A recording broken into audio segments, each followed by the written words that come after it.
कि मजबूती से हम नीतीश जी के नेतृत्व में चुनाव लड़ रहे हैं। अमित शाह जी के बयान का आशय यही है, जहां चेहरा स्पष्ट नहीं है, नेता डिसाइडेड नहीं है, और बड़ी बात यह है, हम भी ऐसा मानते हैं। पप्पू जी के साथ क्या खेल हुआ, मज़ेदार खेल कांग्रेस पार्टी ने खेला, राजद ने खेला। तेजस्वी जी बहुत सचेत रहते हैं, पढ़े लिखे हैं ना, बहुत वेल क्वालिफाइड हैं। नेता को टारगेट करते हुए कि 2090 में जब हमारे साथ थे तब खूब मलाई खा रहे थे, आज 2025 में इनके साथ हैं, खूब मलाई खा रहे हैं। आईना जब भी उठाया करो, आईना जब भी उठाया करो, पहले देखा करो फिर दिखाया करो। लालू प्रसाद यादव जी की बेटियां किस तरह डॉक्टर बनी और कितना प्रैक्टिस की, सबको मालूम है। नमस्कार, आप देख रहे हैं देशवा न्यूज और मैं हूं आपके साथ वैष्णवी। बिहार विधानसभा चुनाव से पहले कई सारी दिलचस्प खबरें सामने आ रही हैं और बयान और आरोप प्रत्यारोपों का दौर लगातार जारी है। एक तरफ तेजस्वी यादव प्रधानमंत्री को लेकर विवादित बयान दे देते हैं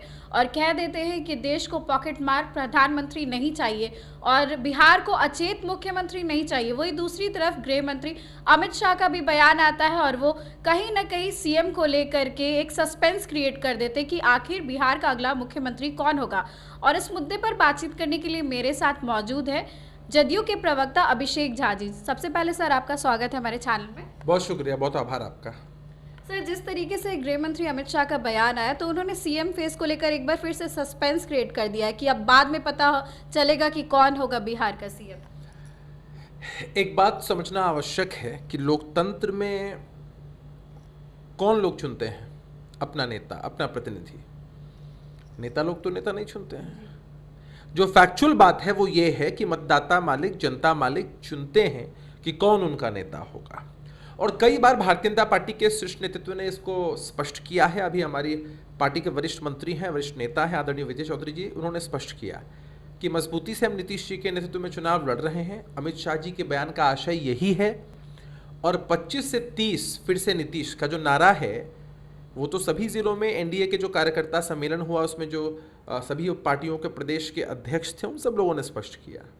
रहा सवाल इस कन्फ्यूजन का, तो कन्फ्यूजन तो हमारे विपक्ष के साथियों के दिमाग में आता है, जहां चेहरा स्पष्ट नहीं है, नेता डिसाइडेड नहीं है। और बड़ी बात यह है, हम भी ऐसा मानते हैं कि किसी नेता, किसी पार्टी, किसी गठबंधन, किसी की कृपा पर कोई मुख्यमंत्री नहीं बनता है। अगर मतदाता मालिक पसंद करते हैं नीतीश जी का चेहरा, उस पर भरोसा करते हैं, विश्वास करते हैं, तो निश्चित रूप से वो मोहर नीतीश जी के चेहरे पर ही लगाएंगे। बहरहाल ये बातें भविष्य की हैं कि चुनाव होंगे, चुनाव के बाद नतीजे आएंगे, सबके अपने अपने दावे हैं। हम लोग पूरी तरीके से आशान्वित हैं कि निश्चित रूप से मतदाता मालिकों का आशीर्वाद हमारे गठबंधन को, हमारे नेता के चेहरे पर, उनके नेतृत्व पर एनडीए को ही मिलेगा। पप्पू यादव और प्रशांत किशोर बोलते हैं कि इस बार सीएम के साथ खेल हो जाएगा, इस बार देखने उनको धोखा मिलेगा और सीएम नहीं रह पाएंगे। अच्छा, पप्पू जी या प्रशांत जी अगर ये स्टेटमेंट नहीं दे रहे होते तो क्या आप मुझसे ये सवाल पूछती? नहीं पूछती। क्या आपके इंटरव्यू में, आपके चैनल पर प्रशांत जी और पप्पू जी का जिक्र होता? नहीं होता। तो वो लाइमलाइट में। तो ये जो लोग हैं ये हमारे नेता के खिलाफ बयान इसीलिए देते हैं और ये खेल वेल की बात इसीलिए करते हैं ताकि चर्चा में बने रह सकें। पप्पू जी के साथ क्या खेल हुआ, मज़ेदार खेल कांग्रेस पार्टी ने खेला, राजद ने खेला, आपके सामने है। और प्रशांत किशोर जी तो पिच से बाहर के खिलाड़ी हैं, मैदान से बाहर के खिलाड़ी हैं। अभी उपचुनाव हुए थे ना बिहार में, क्या दावा कर रहे थे? एक बात तय है, नतीजे आएंगे तो सबसे ज़्यादा वोट हमारी ही पार्टी को मिलेगा। 3 उम्मीदवारों की जमानत जब्त हो गई और इनके चारों उम्मीदवारों को जोड़ दिया जाए तो 37,000 और 5,000 से कम का एवरेज, आप समझिए कि 55 से 60,000 के बीच वोट्स आए। और हम एक सीट पर लड़े थे, वहां भी हमको 75,000 के आसपास वोट्स आए। तो हम एक सीट पर लड़ते हैं तो इनके 4 सीटों के बराबर, उससे भी ज़्यादा वोट ला देते हैं। तो ये लोग सिर्फ चर्चा में बने रहने के लिए इस तरह की बयानबाजी करते हैं। एक सवाल तेजस्वी को लेकर है। तेजस्वी लगातार एनडीए का फुल फॉर्म दे चुके हैं, नेशनल दामाद आयोग, और आयोग को लेकर बहुत सारे सवाल उठा रहे कि अचेत मुख्यमंत्री हैं और उनकी वजह से ऐसा कुछ हो रहा है। और ये भी कहते हैं कि उनके भूंजा पार्टी यानी जदयू के पार्टी को भूंजा पार्टी बोलते हुए कहते हैं कि इनके कार्यकर्ता जो है उनको ईश्वरीय वरदान मिल गया है कि मुख्यमंत्री अचेत है तो जो मन है वो कर। तेजस्वी जी बहुत सचेत रहते हैं, पढ़े लिखे हैं ना, बहुत वेल क्वालिफाइड हैं,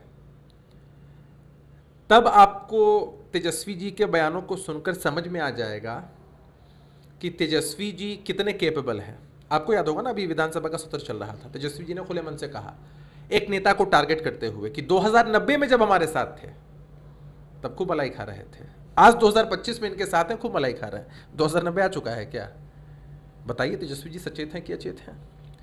बिहार विधानसभा कैंपस के अंदर प्रधानमंत्री जी के सामने स्टैमर कर रहे थे तेजस्वी यादव जी, आपको वो भी दृश्य याद होगा, बिहार के लोगों ने देखा, बोल नहीं पा रहे हैं। तेजस्वी जी तजुर्बा नहीं बोल सकते हैं, वीडियोस वायरल हैं उनके। तरबूजा खाइए और तजुर्बा दुरुस्त करिए। तेजस्वी यादव जी की जितनी उम्र नहीं है उससे लंबा राजनीतिक अनुभव आदरणीय नीतीश कुमार जी का है।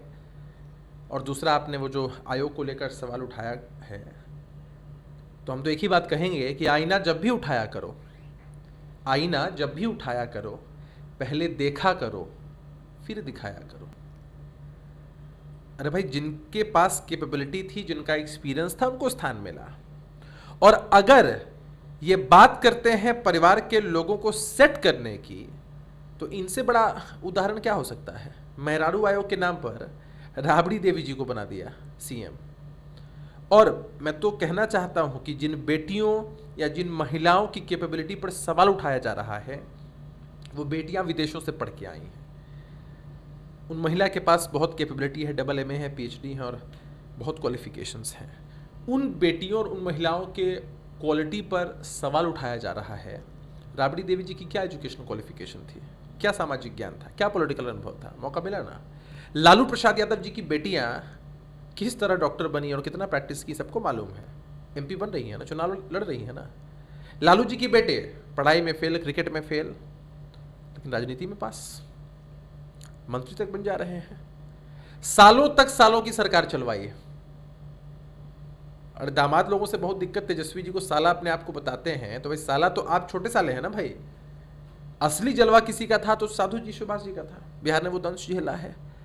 तो वही है कि इनके अपने घर कांच के हैं और ये दूसरों के घरों पर पत्थर फेंक रहे हैं। प्रधानमंत्री मोदी जब आए तो तेजस्वी ने कह दिया कि देश को पॉकेट मार प्रधानमंत्री नहीं चाहिए, इतना बड़ा स्टेटमेंट देते हुए नजर आए, और बोलते हैं कि अचेत मुख्यमंत्री बिहार को नहीं चाहिए। अगर पॉकेट मार प्रधानमंत्री नहीं चाहिए और अचेत मुख्यमंत्री नहीं चाहिए, तेजस्वी जी भाषाई रूप से बहुत दरिद्र हैं और भाषाई मर्यादा को भी नहीं समझते हैं, लोकतंत्र की मर्यादा को भी नहीं समझते हैं, इसलिए इस तरह की शब्दावली का इस्तेमाल करते हैं। इससे उनका जो असली आचरण है वो जनता के बीच और प्रगाढ़ रूप से प्रस्तुत हो रहा है। और अगर वो कहते हैं कि देश को पॉकेट मार प्रधानमंत्री नहीं चाहिए, तो इस बिहार को भी चारा चोर नहीं चाहिए, अलकतरा चोर नहीं चाहिए, अपराधी नहीं चाहिए, सजायाफ्ता नहीं चाहिए, भ्रष्टाचारी नहीं चाहिए, अनपढ़ भी नहीं चाहिए, एकदम कम पढ़ा लिखा भी नहीं चाहिए। ऐसे लोग बिहार को नहीं चाहिए और बिहार के लोगों ने 20 वर्षों में इस बात को साबित किया है। एक आखिरी सवाल है, आरजेडी में क्या चल रहा है? तेज प्रताप यादव बोलते हैं कि उन्हें जान से मारने की धमकी दी जा रही है, उनको जान को खतरा है, जबकि तेजस्वी इधर अपने पिता के साथ राष्ट्रीय अध्यक्ष के नामांकन में पहुंचते हैं, इधर उनका बड़ा भाई परेशान है कि कहीं उनके साथ कुछ बुरा ना हो जाए। पॉलिटिकल नौटंकी और पारिवारिक मेलोड्रामा के कई एपिसोड्स हैं, एक एक कर बाहर आते चले जा रहे हैं। और तेजस्वी जी को बाकी लोगों की बड़ी चिंता होती है। इस बात को ज़रा स्पष्ट करें ना कि भाई तेज प्रताप यादव जी असली वारिस हैं लालू जी के। परिवारवादी वंशवादी पार्टियों में ऐसा ही होता है। और हमने मुगलिया सल्तनत को देखा है, जहाँ तख्त को पाने के लिए, सिंहासन को पाने के लिए कत्ल तक हो जाते थे। तो तेज प्रताप यादव जी इतनी बातें कह रहे हैं, तेजस्वी जी स्पष्ट करें कि तेज प्रताप यादव जी के खिलाफ किसने साजिश की है और बड़े बेटे तेज प्रताप यादव की पॉलिटिकल हत्या किसने की है, इस बात को स्पष्ट करें। बिहार की जनता ये जानना चाहती है।